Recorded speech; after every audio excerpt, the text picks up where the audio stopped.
وهذا كتاب أنزلناه مبارك فاتبعوه واتقوا لعلكم ترحمون. أعوذ بالله من الشيطان الرجيم.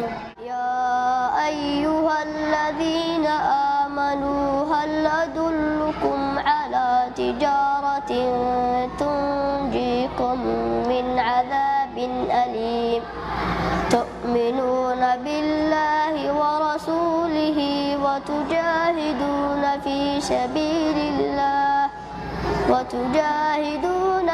سبيل الله بأموالكم وأنفسكم ذلكم خير لكم إن كنتم تعلمون.